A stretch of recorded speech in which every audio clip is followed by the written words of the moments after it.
Grandma's hand actually moved. She quickly told her mom, but her mom said it was impossible because Grandma had long since lost consciousness. How could she move? Then, the mom hinted to the doctor, hoping to stop treatment. After all, it was a considerable expense. The girl, left alone in the hospital room, felt a little scared. Just as she was about to turn around, a voice called out to her, and it was Grandma who was speaking. Although the girl was terribly frightened, she thought of Grandma's gentle demeanor when she was young, and she forced herself to suppress her fear and walked to the bedside. Grandma said she wouldn't live past tomorrow, but before dying, she had one last wish: to see the younger brother she had been separated from since childhood. As long as she could see him one last time, she would be at peace when she passed. Grandma hoped to borrow the girl's body to meet her brother one last time, and promised to return the body before she died. Even though the girl was shaking in fear, her kindness made her agree to Grandma's request. Suddenly, thunder and lightning struck. By the time the parents returned to the room, the two had already completed the body exchange. However, after the exchange, Grandma didn't rush to see her brother. Instead, she sang old lullabies while playing childhood games. What the girl didn't expect was that Grandma never wanted to see the so-called brother. She wanted to see her first love. She lied to the girl because she knew that in a child's world, family bonds matter more than anything. Only by using this weakness could she win the little girl's sympathy. Relying on her memories, she finally found her long-lost first love. But now, upon seeing him again, he was bedridden and abused by his daughter-in-law. That once youthful boy had become a dried-up old man. Before she could say much to him, his family discovered her. Seeing it was a grade schooler, they assumed the girl had skipped school and was wandering around, and immediately sent her back to school. The mother, seeing her daughter had skipped class, scolded her angrily, causing her head to hit the corner of the table,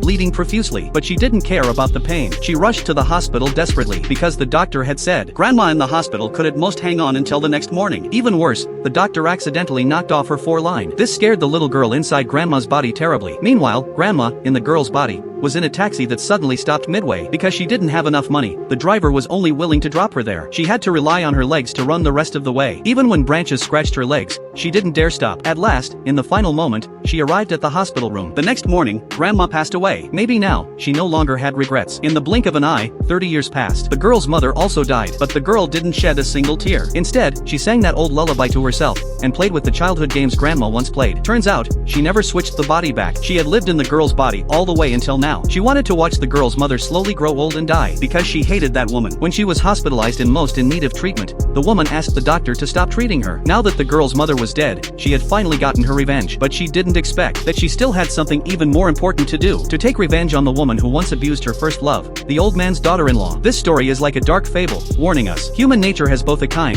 pure and beautiful side, and a selfish, greedy, hateful side. Only by recognizing the complexity of human nature and holding on to kindness in our lives can we avoid being devoured by its dark side.